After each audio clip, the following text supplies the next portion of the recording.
Cool. I'm at Blogworld here in New York City. It's a Javits Center. It's the first time here in New York, which is really cool. It's a big risk for the promoters to do this, but man, it's really turned out to be spectacular. I'm running into someone that we've connected with online on several occasions, Chris Pirillo. So Chris. Yes. Hey man, you're down here live streaming. We caught a little bit of what you're doing with some of the guests and some of the people here. And so how do you do this? I mean, it seems like you're always streaming something online, man.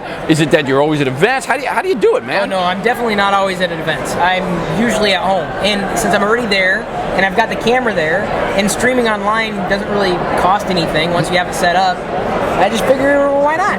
So I've got it running pretty much all the time. Oh, that's awesome, man. That's the way to do it. So let me ask you something. The purpose, I mean, because there's a lot of people, you know, that come to my blog that are marketers or in the fitness industry or personal growth and development industry. They want to reach more people. They do want to serve, but at the same time, ultimately what they're doing, expanding their reach and broadening a potential market or so. What's the purpose? Why do you do what you do, man? Well, I pretty much do what I do because it's what I do. So this is my career. My career is helping businesses. My career is creating content. My career is being myself. So that's the reason I do it, because it's what pays the bills. If it did not pay the bills, I probably wouldn't be doing it as much as what I would be doing to pay the bills. So, the onus is on me to constantly look at the tools and services that are available and opportunities that are out there to better take advantage of them to help me propel the things that I do. So that I can do what I do, but do it maybe a little better in a much more affordable capacity, or whatever's going to change the game, so that I can still do what it is that I do to pay the bills.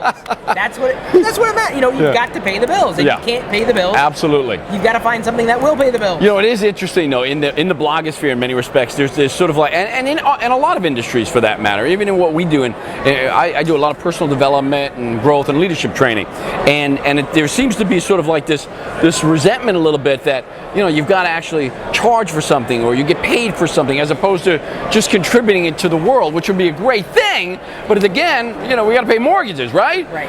So I mean, it's interesting. I've always had my school of thought has been, give it away, it'll come back, and I very rarely has that disappointed me.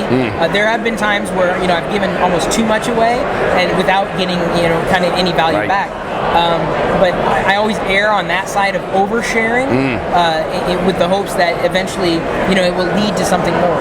So incrementally, as I, publish information, share all this stuff, without charging for it, I've always, I figured out a way to make it work, right? So whether it's parlaying that into, a consulting gig, or another type of sponsorship, whatever it was, it only happened because of the things that I was putting out there for free. My voice is strong enough. I've got a unique enough personality, and I am myself ostensibly. So I've crafted my career around me, and all my personality disorders, and I have no problem putting them out there, but that's what creates that flow. So you can't just sit there in front of a camera and just talk about everything that everybody else is talking about. You've got to be yourself. You've got to be willing and able to connect on some level with that potential audience. And if you lack that, it's gonna be an uphill battle. Yeah, and I think you hit on something that's relatively profound in that respect, and it is also, as much as a lot of people out there kind of resent the idea that you're doing it to get paid. We watch television, we listen to radio, those hosts, those guests, they're all getting paid for their gigs and stuff. It's something that we got to do, but I think the key here is that what you're doing is really capitalizing on the uniqueness of your authenticity. And if we maintain that authenticity in what we do, we don't compromise, we're not trying to be something or someone else, but you got to refine who you are a little bit to make sure it's palatable, don't you? Well, yeah, I think, it's refinement certainly, and I think that happens over time. Good word, authenticity. It's a great challenge to be yourself and not feel like you're exposing yourself at the same time. That's the key. You have to have a thick skin if you're going to do anything.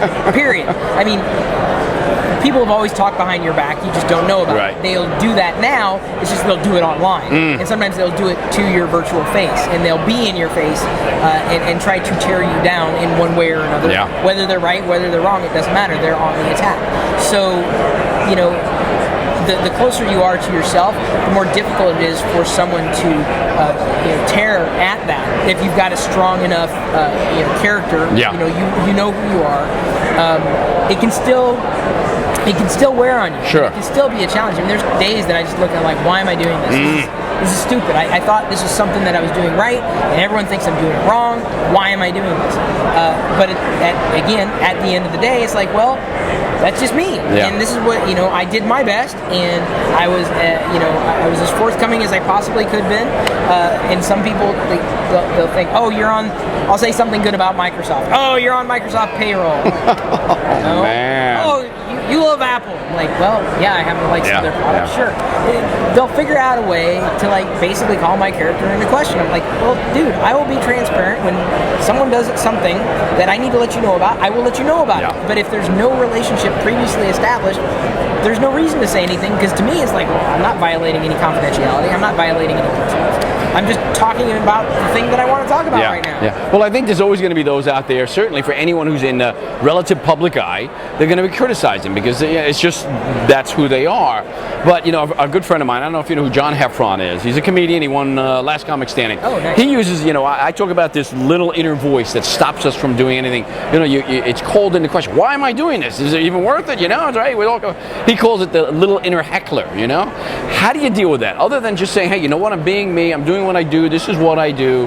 What are some strategies that you use when that little inner voice comes up or that heckler says, you know what? You're not freaking good enough. What are you doing?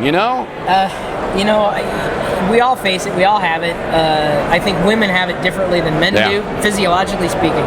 And that was something I only learned about after listening to Allison Armstrong's Understanding Women seminar. A fantastic seminar. Great advice from most men, by the way. No, and actually she has an Understanding Men seminar too, which is just as enlightening for a guy. So, the inner voice that we all have, you've got to pay attention to it because it's telling you something for a reason. But you can't let it overpower the drive. And once it overpowers the drive, that's where a lot of people get caught. They get caught in, I want to do this, but I also don't want to do it. And if they let the I don't want to do it overpower the doing it, they're never going to see success. And so, my drive has always been kind of pushing it forward within the back of my head going, should I be doing this? Well, it's not hurting anybody.